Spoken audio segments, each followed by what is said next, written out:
Hello everyone, Ember here, and welcome back to a new video. In this one, I don't really want to showcase a Roaring Moon deck, which is sort of what I'm going to do either way, basically, but I wanted to offer my thoughts on the deck after playing it a whole bunch. I know this video is kind of super late in the sense that, this deck has been out for the best part of over 2 months now, and everyone who's wanted to try this deck has probably tried it out already, and I'm basically here to just offer catch-up thoughts and how's this deck doing, and yeah, just how it's been going on TCG Live. And one thing I've noticed is that this deck reminds me a lot of Charizard. Now that sounds a bit strange. Charizard's a 330 HP stage 2 EX that can ramp energy to itself. Seems very, very different, but in my opinion I think they are quite similar in the sense that they both rely on turbo to get going. They're very turbo focused decks, and both of them are pretty easy to play. However, my main difference and why I prefer Roaring Moon as a deck overall is that Roaring Moon feels way more balanced than Charizard does. And I say that because most of the games that you lose with Roaring Moon tend to be down to, can you actually attack? Can you get the energy into play? Like two dark and a colorless. Like, yeah, you have Professor Sada, you have Earthen Vessel to, discard dark energy and get synergy there. You also have Dark Patch as well to ramp up energy. So it's not exactly that difficult. We even have likes of Morpeko, which can essentially KO a single prize Pokemon, hopefully, and then move the energy over to Roaring Moon, which is nice. But basically, this card is a lot more balanced than Zard, in my opinion, because it's a little bit slower sometimes, and you do have to get 3 energy on a Roaring Moon every single turn in order to pull it off. Charizard, as soon as you rare candy that Charmander into Charizard, you just ramp 3 energy, and then for the rest of the game, you don't have to care about manual attachments. And I think it's one of the reasons why Charizard is doing well. Of course, Charizard has a very efficient attack, a lot of HP, all the rest of it, all these other benefits, has stuff like NTV to work with. But, I just feel that Roaring Moon was a better designed card, if that makes sense. Like, Frenzy Gouging, sure enough, you're doing 200 to yourself, and you can KO any Pokemon with it, which is kind of like why it's so powerful and why a lot of people think it's really broken. But at the same time, 200 is a lot of damage to be doing. And I know that some people maybe thought that this would be too much of a negative effect, like 200 to yourself when you only have 230 HP. Even with the booster capsule, that's still pretty risky. But at the same time, there's not many decks that really want to promote a single prize Pokemon to just finish you off or have that kind of option. So more often than not, they have to finish you off with either another 2 prize Pokemon or even a 3 prize Pokemon, depending on what deck they're playing. So typically, Roaring Moon is going to be getting KO'd basically by another 2 prizer. So you can respond and KO their next 2 prizer with another Roaring Moon. And as long as you can take the first 3 prize cards, then Frenzy Gouging will more or less just win you the game. So it sounds great in theory, but you still have to actually set up multiple Roaring Moons. This deck is playing Galarian Moltres as well, just as a single prize option.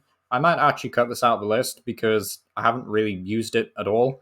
I still think it's a really good card, and it's sad that it's being rotated out in a couple of months. But, Galarian Moltres hasn't exactly been putting in the work as much as I hoped it would. Morpeko, as we mentioned earlier, is fantastic. Brute Bonnet with the ability Toxic Powder, just adding a bit of extra damage here and there, is also fantastic. Can also be a single prize attacker if you really need it to be, but to be honest, that's a bit fiddly, and I prefer just using Morpeko typically, which, by the way, also has 0 retreat cost if it has no energy, which is fantastic. It just means that you can slap one of these down in the late game, and it's essentially just a nice pivot. So, yeah, pretty nice. Also don't have any inbuilt draw engine, which can be a bit risky, but we do have stuff like Squawkabilly, which is fine, Radiant Greninja, which has that discard synergy, and then Lumineon to find Sada, because we do kind of need Sada every turn. So I basically played around 6 to 8 games with this, I would say, before I realized there was something very wrong with my list. There are no stadiums in this list. And if you know what Roaring Moon does, then you'll know that Calamity Storm actually relies on you discarding a stadium card in play to deal 220. So yeah, that was a bit problematic, but I haven't really lost many games because of it. I've just used Frenzy Gouging repeatedly, and that's what's won me games. So do you need stadiums? Probably you do, but I just made this list on a whim, and it hasn't really been too much of an issue. So go figure. If you want to add stadiums, that's absolutely fine. But yeah, there's just a list that I've been playing and not really been facing many issues with stadiums, in regards to them. But overall, here are my closing thoughts on Roaring Moon so far. I do think it's a pretty good deck. I don't feel it's broken. It does lose a bit of steam to rotation, aka Galarian Moltres, as well as Battle VIP Pass, which is a pretty big loss, to be honest. Loses that turbo factor quite a bit. But in all honesty, I don't think this deck will be hurt too badly by rotation. We've still got Dark Patch at least for another year. So yeah, I think this is a pretty solid deck. And, I'm glad that it's ended up being a pretty good deck and pretty viable one at that. So yeah, let me know what you think about Roaring Moon down below. It's been a very kind of different kind of video to do a deck profile on. But yeah, thank you for watching and hopefully see you next time. Thank you for watching.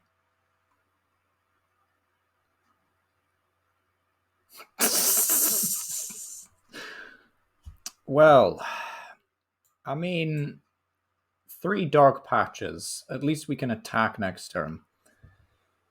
Potentially, actually. Depends if you can KO Brute Bonnet.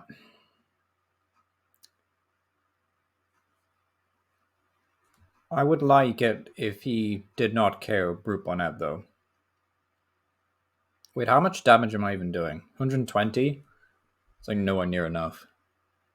Oh, never mind. Okay. Oh, that's good. Wait, don't evolve, please? Pretty please? Oh wait, you can just get an Ultra Ball, right? Yeah. That's a bit unfortunate.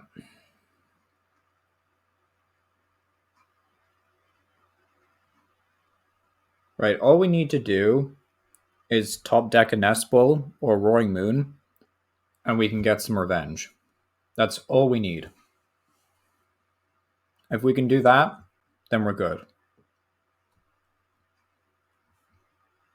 That's all we need.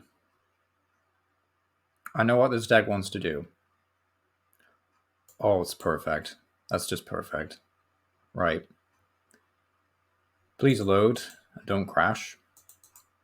The most logical thing, of course, would be to get a Radiant Greninja, but no. No, this is way more entertaining. Actually, we can't even use Radiant Greninja. What am I saying? This is the only play I can make. So go Dark Patch. Dark Patch. Dark Patch. Switch. Can't say I don't do this to the bitter end. Right, you get KO'd. Now, he can retaliate with Magenzone, which is a problem. I need him to whiff all those energies. Because I probably won't be able to do a comeback like that ever again. And that's going to be a useless card as well, so...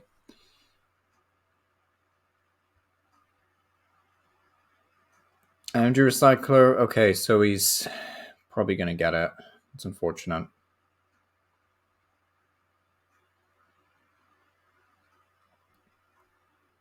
I can at the very least Iono him down to 1 card after he's done this. Wait, did he whiff? There's no way. Okay, we have a chance. So, Power Beam 120.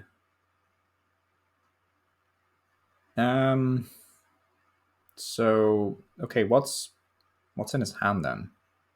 What's he doing?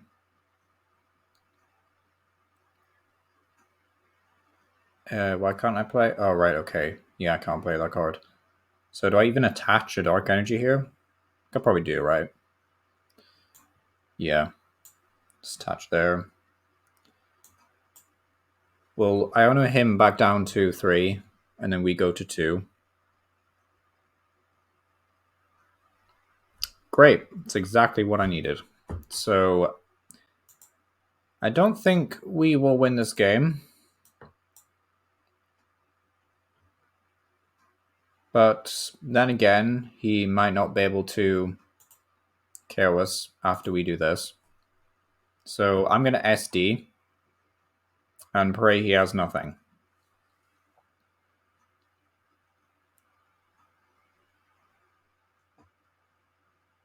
So if he has Rare Candy Magenzone, he still actually needs 2 energy to KO us, because 1 single lightning energy won't actually get the KO.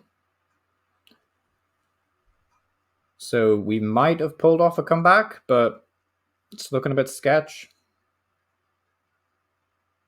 Is that a draw 3? Wait, really? I didn't know Dialga played that. Okay, it's a bit strange.